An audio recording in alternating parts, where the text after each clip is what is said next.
G'day guys, it's Ben again, here to bring you another video, and this one is going to look at the longbow. Already my favourite bow.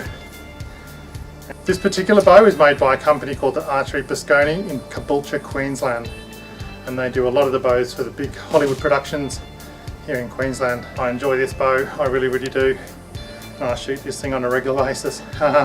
Lots of fun. Okay, so the longbow is called a longbow because it is in fact a long bow. But there's no specific one definition which describes a longbow.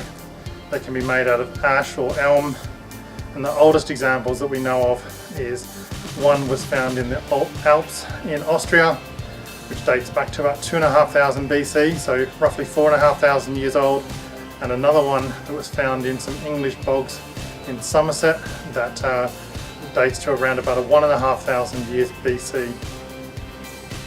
Okay, so they're obviously a very old bow, and they've been used by people for a very long time.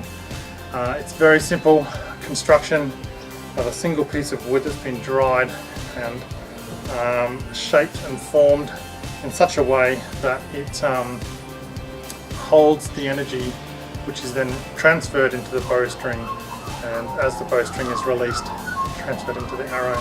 The bows themselves are covered in beeswax to help protect them from damp, and they're also coated in linseed oil, which is very important to do to help maintain your bow and to keep the arms of the bow supple.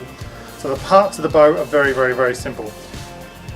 We have here, this middle section is simply the handle. Now some people coat their handle in leather or similar, and that perhaps suede, and that creates a nice handle and an easy gripping point.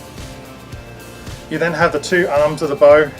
But because this is a traditional English or Welsh longbow, then there's no arrow rest or anything like that. So you are going to have archer's paradox, and we'll talk about that more. And we'll talk about that more in a different video. You can shoot the bow, and I shoot the bow left and right-handed, and left and right-hand side of the bow. So a good archer could clearly shoot left and right-hand side and have control of his weapon at all times. And by shooting left and right hand side, so traditionally we tend to think of shooting from the left as being an aimed shot. So I'm right side dominant, and therefore shooting from the left side of the bow allows me time to aim the bow, and because I'm looking down the arrow at the target. If I'm shooting right side of the bow, it's a much quicker draw, and what that means is I can instinctively shoot at targets. Now there have been some very good archers who've made some videos about this, and I'll be doing some more myself in the upcoming months about instinctive and traditional sort of left hand side of the bow shooting. The other main parts of the bow is you could add some silencers to it. I personally don't see the need at the moment. And you have the nocks on the bow. So I'm just going to bring this a bit closer. Here we go, and you can see the nocks there where the string is resting on. Now you know if the longbow is strung correctly because it is a fist and a thumb distance from the actual the bow handle itself. And this particular bow is 50 pound. This particular bow is a 50-pound longbow, and that is perfectly historically accurate for bows that would have been used in that kind of early Middle Ages, Dark Ages kind of period. And if we look at archery in a holistic sort of light, how does someone become an archer or a good archer?